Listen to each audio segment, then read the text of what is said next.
Hello बच्चों, आज का जो हम लोगों का टॉपिक है वो है सोर्स ऑफ हिंदू पॉलिटी या हिंदू राज्यशास्त्र के स्रोत। बच्चों, ये आप लोग के सिलेबस का ये पहला ही टॉपिक है और ये मोस्ट इम्पॉर्टेंट है। ये आपके एग्ज़ाम में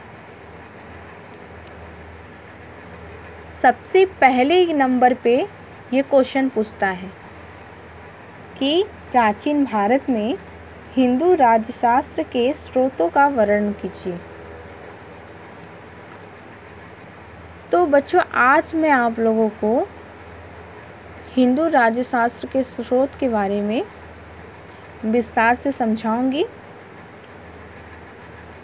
कि ये हिंदू राज्यशास्त्र होता क्या है और इसके स्रोत कौन कौन से हैं। तो बच्चों, सबसे पहले हम ये जान लेते हैं कि हिंदू राज्यशास्त्र है क्या। तो बच्चों, ये जो हिंदू राज्यशास्त्र है वो है प्राचीन काल में जो राजनीति से संबंधित जो ग्रंथ लिखे गए उसे राज्यशास्त्र कहा जाता है। द राजनीति से संबंधित जो ग्रंथ हैं उसे राज्यशास्त्र कहा जाता है। तो आज हम लोगों को हिंदू राज्यशास्त्र के स्रोत के बारे में पढ़ना है। चलिए बच्चों, तो हम लोग हिंदू राज्यशास्त्र के स्रोत को विस्तार से समझते हैं। तो बच्चों, तो जो हिंदू राज्यशास्त्र के जो स्रोत हैं वो राज्यशास्त्र संबंधी जो मूल ग्रंथ है वो ईसा पूर्व 500 से पहले उपलब्ध नहीं है। हिंदू राज्यशास्त्र या हिंदू राजनीति से संबंधित जो भी ग्रंथ है वो ईसा पूर्व 500 से पहले के उपलब्ध नहीं है। एक शास्त्र के रूप में इस विषय का विकास ईसा पूर्व 7वीं सदी में हुआ। 7वीं सदी में हुआ और डॉक्टर काशी प्रसाद जायसवाल ने हिंदू राजनीति शास्त्र संबंधी साहित्यिक रचनाओं का आरंभ 650 ईसा पूर्व के लगभग स्वीकार किया है। इसका अर्थ ये है कि डॉक्टर काशी प्रसाद जायसवाल के अनुसार जो हिंदू राजनीति से संबंधित जो ग्रंथ लिखे गए हैं उनका जो रचना काल है वो 650 ईसा पूर्व के लगभग उन्होंने स्वीकार किया है। और प्राचीन भारत की जो शासन पद्धति अथवा हिंदू राज्यशास्त्र का इतिहास वैदिक काल से ही प्रारंभ होता है। हिंदू राज्यशास्त्र का जो इतिहास रहा है वो वैदिक काल से प्रारंभ होता है। वास्तव में वैदिक काल और महाकाव्यों के काल का राजनीति इतिहास निश्चित और क्रमबद्ध रूप में उपलब्ध नहीं है। 3री शताब्दी ईसा पूर्व से पहले राज्यशास्त्र पर कोई ग्रंथ विशेष नहीं लिखा गया था। अतः हमें प्राचीन भारत की शासन पद्धति के बारे में जो कुछ भी जानकारी प्राप्त हुई है वह प्राचीन साहित्य जैसे वेद, ब्राह्मण ग्रंथ, धर्मसूत्र, उपनिषद, पुराण, महाकाव्य और जैन ग्रंथ, बौद्ध ग्रंथ आदि से मिलती है। इसके अतिरिक्त प्राचीन भारत की जो शासन पद्धति पर लिखे गए ग्रंथ हैं जैसे कौटिल्य का अर्थशास्त्र, कामंदक नीतिसार, शुक्र नीति आदि विशेष रूप से महत्वपूर्ण हैं। हिंदू काल के राजनीति इतिहास पर लिखे गए अनेक ग्रंथों ग्रीक लेखकों के विवरण, ग्रीक लेखक अर्थात यूनानी जो लेखक थे उनके विवरण आदि से हिंदू राज्यों और उनकी शासन पद्धतियों के विषय में काफ़ी जानकारी प्राप्त होती है। और इसी प्रकार संस्कृत साहित्य में लिखे गए अनेक ग्रंथों जैसे पाणिनि का अष्टाध्यायी और कालिदास का रघुवंशम और विशाखदत्त का मुद्रा राक्षस नाटक आदि से भी प्राचीन भारतीय शासन पद्धति के बारे में कुछ जानकारियाँ प्राप्त हो जाती हैं। और इससे स्पष्ट होता है बच्चों कि प्राचीन भारतीय जो हिंदू राज्यशास्त्र या हिंदू राजनीति से संबंधित जो महत्वपूर्ण स्रोत हैं वो प्राचीन साहित्य ही है, जिसे कई भागों में विभाजित किया जा सकता है। तो हिंदू राज्यशास्त्र से संबंधित जो भी स्रोत हैं वो साहित्य से ही संबंधित है, जिसमें आपका वैदिक साहित्य आ जाएगा, आपके महाभारत आ जाएगा, अर्थशास्त्र आ जाएगा, मनु तथा याज्ञवल्क आ जाएगा, कामंडक का नीतिसार, शुक्र नीतिसार और मानसोलास। तो बच्चों इसको हम लोग जो भी साहित्यिक साक्ष्य है या स्रोत है, अब हम लोग इसको विस्तार से समझेंगे। तो हिंदू राज्यशास्त्र के स्रोत में के अंतर्गत जो सबसे प्रथम स्रोत है या साक्ष्य है वो है वैदिक साहित्य। तो वैदिक साहित्य में बच्चों हमें वैदिक कालीन राज्य व्यवस्था का परिज्ञान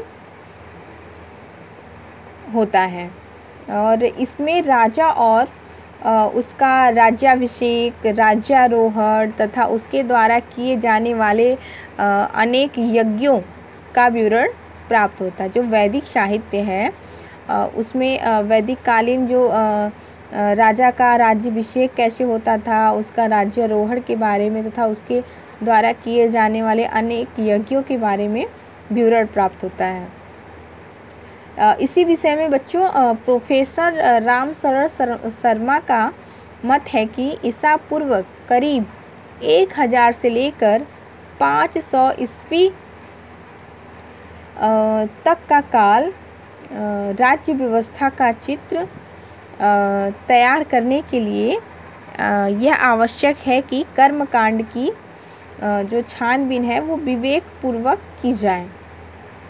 इसी प्रकार बच्चों ब्राह्मण ग्रंथों में जैसे कर्मकांड के साथ साथ राजा की उत्पत्ति के संबंध में भी कुछ व्याख्याएं या परिकल्पनाएं प्रस्तुत की गई हैं।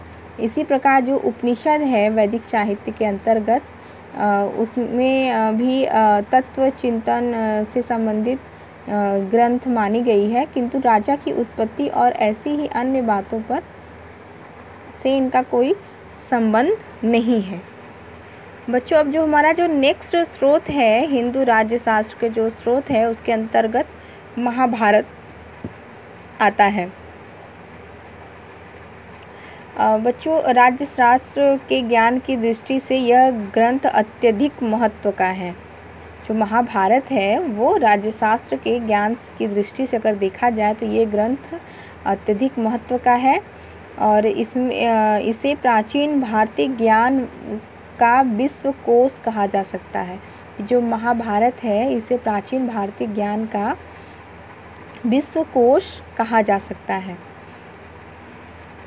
और बच्चों राज्यशास्त्र की जो विशद और विस्तृत व्याख्या करने वाला जो शास्त्र है वो महाभारत है। और बच्चों महाभारत में राज्य की उत्पत्ति और सरकार के विभिन्न कार्यों पर प्रकाश पड़ता है और साथ ही इसमें राज्यशास्त्र के अनेक विद्वानों का वर्णन भी प्राप्त होता है। जैसे विशालाक्ष थे, इंद्र हैं, बृहस्पति हैं, मनु हैं, शुक्र हैं, भारद्वाज हैं, कश्यप हैं आदि विद्वानों का भी वर्णन प्राप्त होता है। नेक्स्ट स्रोत के अंतर्गत बच्चों हमारा आता है अर्थशास्त्र।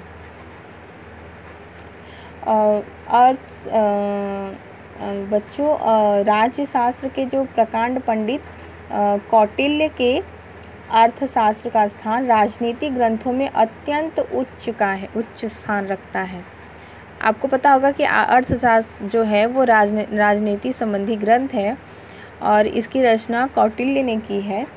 तो जो ये ग्रंथ है वो राजनीतिक ग्रंथों में अत्यंत उच्च स्थान रखता है और इसके अंदर जिन राजनीतिक सिद्धांतों का समावेश है वे धर्मशास्त्रों के प्रभाव से अछूते रहे हैं। इसके प्रारंभ में इसके रचयिता जो हैं चाणक्य, आपको पता होगा कौटिल्य का नाम ही चाणक्य है और विश्वगुप्त के नाम से भी इनको पुकारा जाता है। तो इसके रचयिता चाणक्य का कथन अत्यंत प्रभावपूर्ण रहा है। उनके कथानुसार पृथ्वी के लाभ और पालन के प्रयोजन से जो अर्थशास्त्र पहले के आचार्यों द्वारा लिखे गए थे उन सबका संग्रह करके तथा उनका सार ग्रहण करते हुए इस ग्रंथ अर्थशास्त्र की रचना की गई है। तो बच्चों इससे स्पष्ट हो जाता है कि कौटिल्य के पूर्व अनेक राजनीति विद्वानों ने कई एक अर्थशास्त्रों की रचना की थी और यही कारण है कि कौटिल्य ने अपने इस ग्रंथ में अपने पूर्ववर्ती आचार्यों के मतों का भी उल्लेख किया है। बच्चों अब नेक्स्ट स्रोत पे हम लोग चलते हैं जो है मनु तथा याज्ञवल्क्य। तो बच्चों अर्थशास्त्र की रचना के पश्चात एक सुदीर्घ काल तक हिंदू साहित्य में राजनीति के ऊपर कोई महत्वपूर्ण ग्रंथ नहीं लिखा गया। अर्थात अर्थशास्त्र की जब रचना हुई उसके पश्चात एक लंबे समय तक हिंदू साहित्य में राजनीति के ऊपर कोई भी ग्रंथ नहीं लिखा गया। इसका एक कारण यह भी हो सकता है कि कौटिल्य का ग्रंथ इतना अनुपम था कि अधिकांश विद्वान उसके ऊपर जाने का साहस नहीं कर रहे थे। और जो दूसरा कारण यह भी संभव हो सकता है कि जैसा अल्तेकर महोदय का विचार है कि लगभग 200 ईस्वी तक रचित ग्रंथ मनु, विष्णु और याज्ञवल्क्य आदि स्मृतियों में भी राजा के कर्तव्य एवं उसके दंड विधान का विशद रूप में वर्णन किया गया है।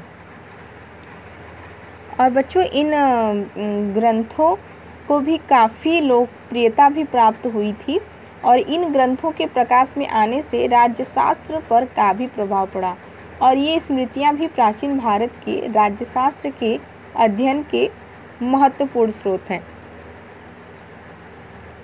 अब हमारा जो नेक्स्ट स्रोत है बच्चों वो है कामंडक का नीतिसार।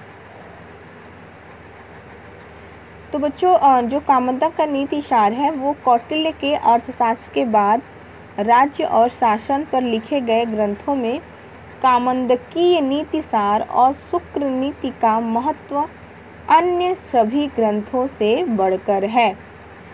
इसी संदर्भ में डॉक्टर घोषाल के अनुसार कामंडकीय नीतिसार राज्य पर प्रथम ग्रंथ है जो काव्य में लिखा गया है।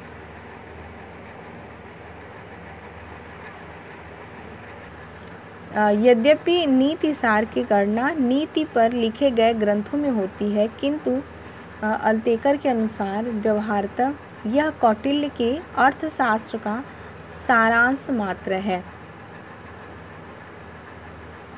बच्चों अब हम लोग नेक्स्ट अपने स्रोत पे चलते हैं। हिंदू राज्यशास्त्र के स्रोत के अंतर्गत है शुक्र नीति सार। बच्चों यह ग्रंथ भी राजनीति से संबंधित सभी ग्रंथों में महत्वपूर्ण है। शुक्र नीति में 2200 श्लोक हैं। कितने श्लोक हैं? 2200। जैसा कि नीतिकार ने स्वयं चौथे अध्याय के अंत से पूर्व कहा है। शुक्र ने यह भी कहा है कि इस नीतिसार का जो राजा रात दिन चिंतन करेगा वही राजभार को उठाने में समर्थ होगा। शुक्र नीति के समान दूसरी कोई नीति तीनों लोकों में नहीं है। व्यवहारी लोगों के लिए शुक्र की ही नीति है और सब कुनीति है। इसी संदर्भ में डॉक्टर बेनी प्रसाद ने यह स्वीकार किया है कि सोमदेव सूरी शासन पर लिखे गए हिंदू ग्रंथों में यह सबसे अधिक उल्लेखनीय है।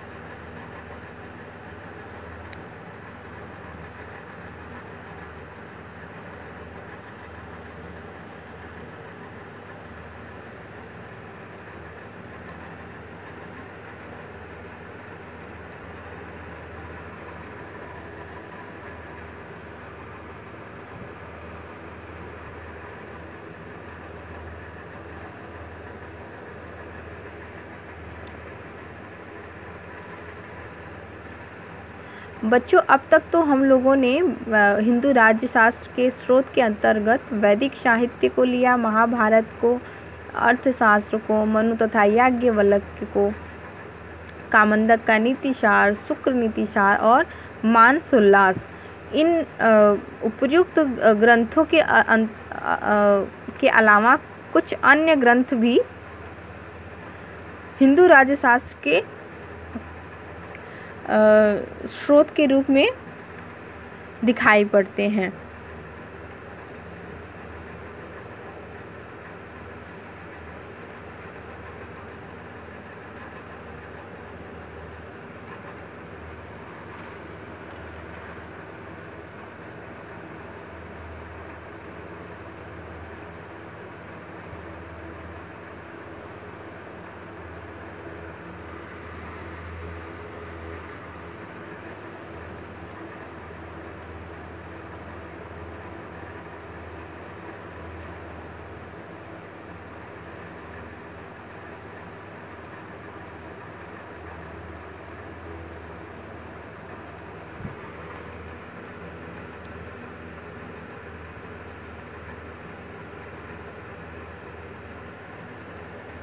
बच्चों, आप लोग को इतना तो क्लियर हो गया होगा कि जो आप लोगों को मैंने आज समझाया कि हिंदू राज्य शास्त्र के जो स्रोत हैं उसमें विशेषकर जो स्रोत हैं वो साहित्य से संबंधित हैं, जिसमें वैदिक साहित्य, महाभारत, अर्थशास्त्र, मनु का याज्ञवल्क्य और कामंदक नीतिसार, शुक्र नीतिसार, मानसोल्लास और अन्य ग्रंथों का भी मैंने वर्णन किया। जो हिंदू जो राजनीति थी, जो शासन प्रणाली थी, उस पर जो ग्रंथ लिखे गए उसका वर्णन हिंदू राज्य शास्त्र के स्रोत के रूप में किया जाता है। तो बच्चों, ये आपका ये टॉपिक तो क्लियर हो गया। अब आपको ये जानना ज़रूरी है कि हिंदू राज्य शास्त्र के स्रोत से संबंधित किस प्रकार से क्वेश्चन आपके एग्ज़ाम में किए जाते हैं। जैसा कि इसके टॉपिक में ही क्वेश्चन छिपा हुआ है कि प्राचीन भारत में हिंदू राज्य शास्त्र के स्रोतों का वर्णन कीजिए। इस प्रकार से भी आपके एग्ज़ाम में क्वेश्चन पूछ सकता है, या क्वेश्चन आपको घुमा के भी पूछा जा सकता है आपके एग्ज़ाम में, जैसे कि प्राचीन भारत में हिंदू नीति शास्त्र। आप लोग कंफ्यूज मत हो जाइएगा कि टॉपिक तो राज्य शास्त्र है और क्वेश्चन तो नीति शास्त्र पूछा है। तो बच्चों, सेम है ये, प्राचीन भारत में हिंदू नीति शास्त्र के स्रोतों का उल्लेख कीजिए। तो बच्चों, उम्मीद है कि आपको आज ये टॉपिक क्लियर हो गया होगा कि हिंदू राज्य शास्त्र के स्रोत कौन कौन से हैं।